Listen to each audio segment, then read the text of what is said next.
Hello students, कैसे हैं आप लोग। उम्मीद करती हूँ आप सब बहुत अच्छे होंगे और आप लोग सीरियसली पढ़ाई भी कर रहे होंगे। आज बच्चों हम पढ़ेंगे पाठ 6 शब्द भंडार। भाषा में शब्दों के महत्व का अध्ययन तो हम कर चुके हैं। हमने ये भी पढ़ा है कि शब्दों के अनेक भेद प्रभेद हैं।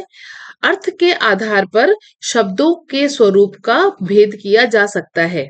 आइए अब ऐसे शब्दों को जानते हैं। पहले पढ़ेंगे हम पर्यायवाची शब्द। जिन शब्दों के अर्थ समान होते हैं उन्हें समानार्थी शब्द या पर्यायवाची शब्द कहते हैं। यानी एक ही शब्द के बट अलग अलग तरीके से उसको बोल सकते हैं, एक ही मीनिंग होता है उन सबका। पूर्ण पर्यायवाची शब्द वे समानार्थी शब्द जिन्हें किसी भी वाक्य में एक दूसरे के स्थान पर प्रयुक्त किया जा सकता है और जिनके बदलने से वाक्य के अर्थ में कोई भी प्रभाव नहीं आएगा, यानी कोई अंतर नहीं आएगा, उन्हें पूर्ण पर्यायवाची शब्द कहते हैं। यहाँ पे कुछ पूर्ण पर्यायवाची शब्द दिए गए हैं, जैसे हैं अंधकार, तो इसका पर्यायवाची शब्द है तिमिर, तम, अंधेरा या अंधियारा। आनंद, हर्ष, प्रसन्नता, उल्लास, आमोद, प्रमोद, खुशी, मजा। अनाज, अन्न, धान्य, शस्य, ये हम सब इसको अनाज की जगह पे हम इन सब वर्ड्स का यूज कर सकते हैं। अपमान अगर हमें लिखना है तो उसकी जगह हम अवमानना, अवहेलना, उपेक्षा, तिरस्कार, बेइज्जती भी यूज कर सकते हैं। तो हमारे जो अर्थ है उस पे कोई फर्क नहीं पड़ेगा। तो ये सारे पूर्ण पर्यायवाची शब्द हैं। इन्हें आप पढ़ें और इनको अच्छे से लर्न करें, क्योंकि ये आपके आ सकते हैं, काम आएंगे आपको। बच्चों, ये कुछ पर्यायवाची शब्द हैं, जो पूर्ण पर्यायवाची शब्दों के उदाहरण हैं। आप इन्हें पढ़ें और इन्हें याद करें। दूसरा है अपूर्ण पर्यायवाची शब्द। इसे पढ़ लेते हैं, ये क्या होता है। तो अपूर्ण पर्यायवाची शब्द वे शब्द हैं जो समान अर्थ तो रखते हैं किंतु सदैव एक दूसरे के स्थान पर प्रयोग नहीं किए जा सकते। यानी एक दूसरे के स्थान पर हम उसको यूज नहीं कर सकते हैं, क्योंकि अर्थ या छवियां उसकी अलग हो जाती हैं। जैसे अभिमान, अपने को अपने दूसरों से बड़ा समझना, और अहंकार, अपने आप को अवांछित महत्व देना। इसका प्रयोग कैसे कर सकते हैं। तो दो शब्द है यहाँ पर। अभिमान, अभिमान का अर्थ क्या होता है, जब हम अपने आप को दूसरों से बड़ा समझते हैं। इसका प्रयोग कैसे करते हैं। कंस को अपने बल पर अभिमान था। अहंकार, वैसे तो दोनों का देखा जाए तो एक ही मतलब है कि अभिमान का अर्थ है अपने को दूसरों से बड़ा समझना, और अहंकार है अपने आप को कुछ ज्यादा ही वैल्यू दे देना, अनवांछित जो कि जरूरी नहीं है उससे भी ज्यादा इंपॉर्टेंस दे देना। प्रयोग कैसे किया है। श्री कृष्ण ने दुर्योधन का अहंकार चूर चूर कर दिया। अगम, जहां किसी की पहुंच ना हो। इसका प्रयोग है सूर्य मानव के लिए अगम है। दुर्गम, यानी जहां पहुंचने में, जहां कठिनाई से पहुंचा जा सके। पहुंच तो सकते हैं लेकिन कठिनाई से। प्रयोग कैसे करेंगे। एवरेस्ट की चढ़ाई बहुत दुर्गम है। तीसरा है हमारा अनिवार्य। अनिवार्य का अर्थ होता है जिसे टाला ना जा सके। इसको कैसे यूज कर सकते हैं हम। प्रश्न पत्र के सभी प्रश्नों के उत्तर देना अनिवार्य है। यानी क्वेश्चन, जो आपको क्वेश्चन पेपर दिया गया है उसके सभी क्वेश्चंस को आंसर करना आपको बहुत जरूरी है, उसको टाल नहीं सकते हैं आप। आवश्यक, जो जरूरी हो, यानी ये आप पे डिपेंड करता है। प्रबल, एक आवश्यक कार्य से आगरा गया है। भूल और त्रुटि, देखा जाए तो एक ही शब्द है लेकिन इनके अर्थ अलग हैं। भूल होती है जो अनजाने में गलती हुई है। त्रुटि यानी जो कोई कमी रह जाती है।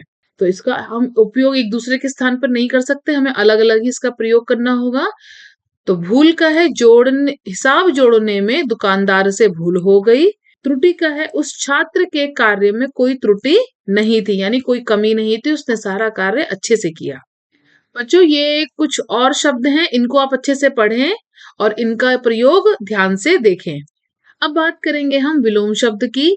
विलोम का अर्थ होता है उल्टा, यानी विपरीत। हर भाषा में कुछ शब्द ऐसे होते हैं जिसका अर्थ परस्पर विपरीत होता है। बहुत से विलोम शब्द की रचना मूल शब्द में उपसर्ग लगाकर की जाती है। जैसे आदर शब्द में उपसर्ग लगाया, अ बना अनादर। घात, प्रतिघात, उचित, अनुचित। कुछ विलोम शब्द बिना उपसर्ग के भी विपरीत अर्थ प्रकट कर देते हैं। जैसे राजा, रंक, रंक यानी गरीब, गरम, ठंडा, मोटा, पतला। यहाँ पर कुछ और विलोम शब्द भी दिए हुए हैं, इन्हें पढ़ते हैं और आप इन्हें अच्छे से याद कीजिएगा, ध्यान दीजिएगा।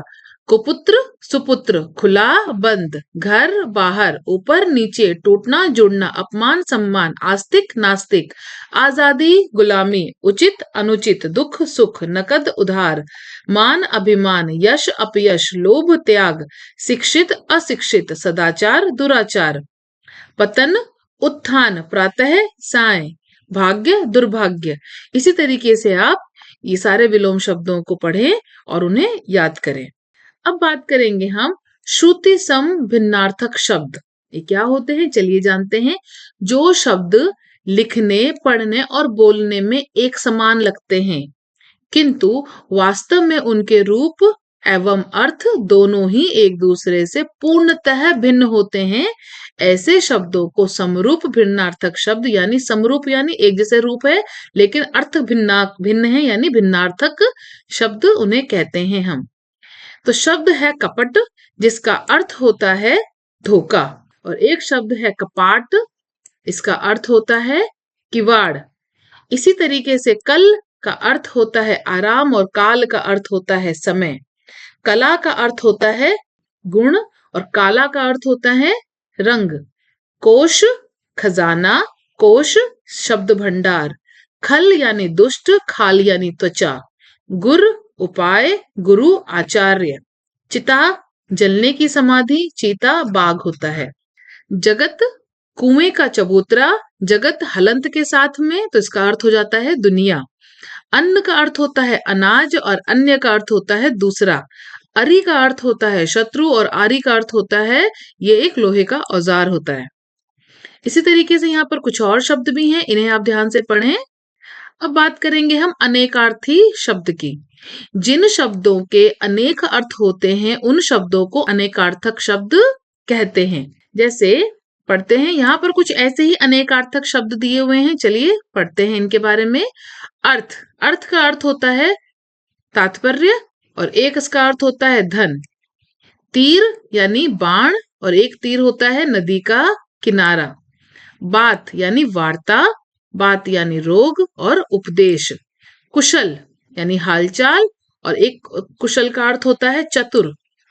मन यानी दिल और मन यानी 40 शेर। पांचवा हमारा शब्द है मन, जिसका अर्थ एक अर्थ होता है दिल और एक अर्थ होता है 40 शेर। 40 शेर का मतलब यहाँ पर अर्थ है वेट करने से।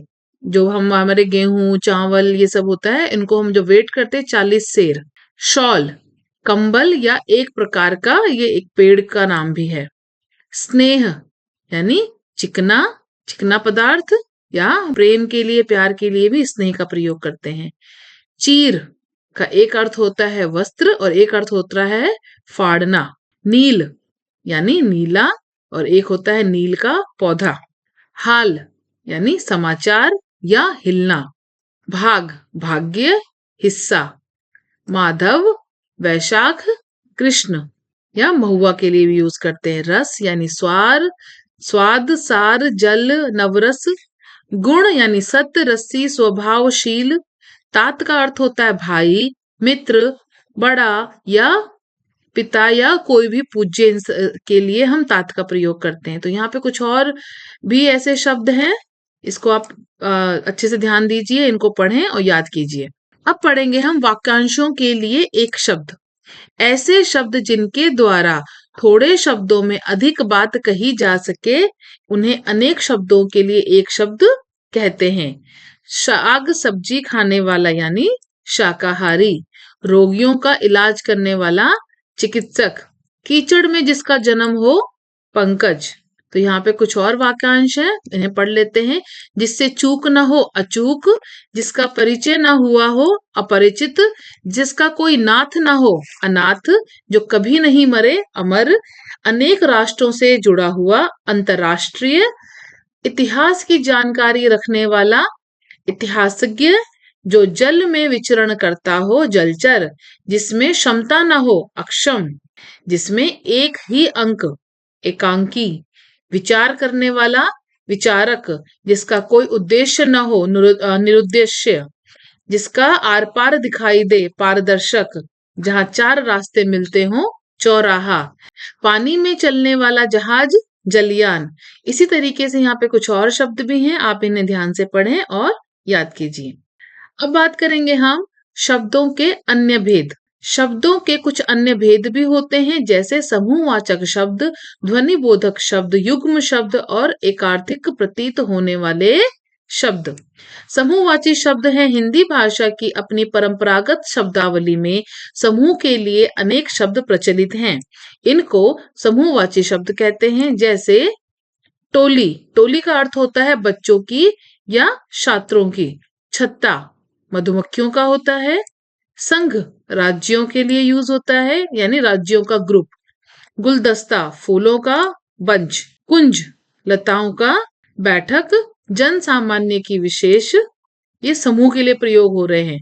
मंडली यानी कीर्तन, कीर्तन के लिए मंडली का प्रयोग हम यूज करते हैं। सभा विद्वत जनों की। मंडल व्यक्तियों का मंडल होता है, यानी ग्रुप्स ऑफ पीपल। दस्ता कागजों का। ध्वनि बोधक शब्द किसी भी भाषा के वे विशिष्ट शब्द जिसका प्रयोग कुछ विशिष्ट शब्दों के साथ ही होता है, जैसे चिंघाड़ना शब्द केवल हाथी के लिए ही प्रयुक्त होता है। हाथी की आवाज को चिंघाड़ना कहते हैं। अर्थ को प्रकट करने के लिए किसी ध्वनि विशेष की नकल करने के कारण इन्हें ध्वनिवार्थक शब्द कहते हैं। इनमें शब्द का अर्थ न होकर ध्वनियों का अर्थ होता है। तो यहाँ पे कुछ पशु और उनकी ध्वनियां हैं, जैसे पशु ओले, तो ओले की आवाज है पड़। आग धू धू, कपड़ा फड़।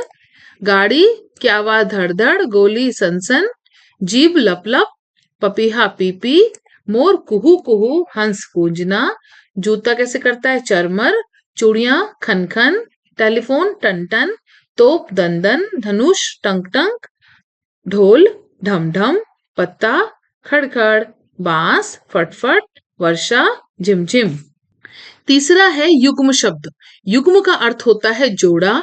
युग्म शब्द जोड़े के शब्दों के उस जोड़े को कहते हैं जो शब्द अर्थ में चमत्कार पैदा करने के लिए या अर्थ पर बल देने के लिए हिंदी भाषा में जुड़ गए हैं। इन युग्म शब्दों को 6 भागों में बांट सकते हैं। एक ही शब्द का युग्म कैसे आजकल कैसे जूते फैशन में हैं। खड़े वे खड़े ही चाय पीने लगे। गिरते मयंक सीढ़ियों से गिरते बचा। तो ये युग्म शब्द हैं। एक ही शब्द का युग्म मतलब एक ही शब्द को 2 बार लिखा गया है। ये इनके कुछ और एग्जाम्पल हैं और उनका यूज है, कैसे आपने इनको यूज करना है अपने सेंटेंस में या वाक्य में। दूसरा है सजातीय या समानार्थक शब्दों के युग्म, जैसे तैसे। अमन ने जैसे तैसे परीक्षा पास की। टूटा फूटा सामान बाहर निकाल दो। दाल रोटी, अपनी दाल रोटी की व्यवस्था भी हरिया नहीं कर पा रहा। नदी नाले सब पानी से भर गए हैं। नाक कान, लक्ष्मण ने शूर्पणखा के नाक कान काट लिए। अच्छा भला लड़का बेकार हो गया। अन्न वस्त्र, नेताजी ने बाढ़ पीड़ितों को अन्न वस्त्र बांटे। बच्चों यहाँ पे कुछ और सजातीय युग्म शब्दों के उदाहरण हैं, आप इन्हें पढ़ें और इनका प्रयोग सीखें। अब बात करेंगे हम एकार्थक प्रतीत होने वाले शब्दों की। कुछ शब्दों के अर्थ में कुछ हद तक समानता अवश्य होती है, पर वे बिल्कुल एक जैसे अर्थ वाले नहीं होते हैं। अर्थ तथा प्रयोग की दृष्टि से इसमें बहुत छोटा सा अंतर होता है, यानी सूक्ष्म अंतर होता है। ऐसे शब्दों को एकार्थक प्रतीत होने वाले शब्द कहा जाता है। जैसे शब्द है अवस्था और एक शब्द है आयु। अवस्था का अर्थ है जन्म से वर्तमान काल तक का समय यानी उम्र, और आयु का अर्थ होता है पूरा जीवन काल। अमूल्य और बहुमूल्य। अमूल्य का अर्थ होता है जिसका मूल्य ही ना आंक सके, और बहुमूल्य होता है इसकी कीमत तो है लेकिन बहुत ज्यादा है, बहुत कीमती। इसी तरीके से कुछ और है अनुरोध और प्रार्थना। तो अनुरोध का अर्थ होता है विनय पूर्वक कुछ बात कहना या आग्रह करना, और प्रार्थना होता है अपने से या बड़ों से जो या भगवान से हम प्रार्थना करते हैं। अधिक आवश्यकता से ज्यादा होना, काफी, जितना जरूरी है उतना होना। निधन यानी किसी बड़े आदमी की जब मृत्यु हो जाती है उसे निधन कहते हैं, और मृत्यु किसी आम आदमी की मृत्यु है, दोनों ही मृत्यु। लेकिन निधन किसी पर्टिकुलर बड़े इंसान के लिए हम निधन का यूज करते हैं, और मृत्यु किसी भी आम आदमी की अगर मृत्यु होती है तो उसे वहां पे हम मृत्यु का प्रयोग करते हैं। प्रेम और स्नेह दोनों ही प्यार के लिए यूज होते हैं, बट स्नेह प्रेम होता है भाई बहनों से प्रेम, और स्नेह होता है छोटों से यानी बच्चों से। प्रेम हम सबसे कर सकते हैं और स्नेह सिर्फ छोटों के लिए यूज होता है। भ्रांति, आशंका दोनों ही एक ही तरह के शब्द है, लेकिन अर्थ अलग अलग है। धोखा यानी भ्रांति, उसने भ्रांतिवश रस्सी को सांप समझ लिया यानी धोखा हुआ। आशंका यानी कुछ शक है, एक बार फिर युद्ध की आशंका हो रही है यानी डाउट हो रहा है, खटका है। संदेह, शक, मुझे उसकी ईमानदारी पर संदेह है। कुछ और शब्द भी हैं और उसके यहाँ पे यूज हैं, आप देखें और उन्हें पढ़ें। अब इस पाठ को एक बार फिर से रिवाइज कर लेते हैं। पर्यायवाची शब्द का अर्थ लगभग समान होता है। जो शब्द एक दूसरे की का विपरीत अर्थ प्रकट करते हैं उन्हें विपरीतार्थक शब्द कहते हैं। जो शब्द सुनने में समान होते हैं पर उनके अर्थ भिन्न होते हैं उन्हें श्रुति सम भिन्नार्थक शब्द कहते हैं। समूह का ज्ञान देने वाले शब्द समूहवाचक ही शब्द कहलाते हैं। जिन शब्दों में अर्थ तथा प्रयोग की दृष्टि में थोड़ा सा अंतर पाया जाए वे एकार्थक प्रतीत होने वाले शब्द कहलाते हैं। वे शब्द जिनका एक से अधिक अर्थ होता है उन्हें अनेकार्थी शब्द कहते हैं। तो बच्चों आप इस पाठ को अच्छे से करें, ध्यान से इसको पढ़ें, रिवाइज करें। उम्मीद करती हूँ बच्चों ये पाठ आपको बहुत अच्छे से समझ में आया है। अब आप इस पाठ का अभ्यास करें। धन्यवाद।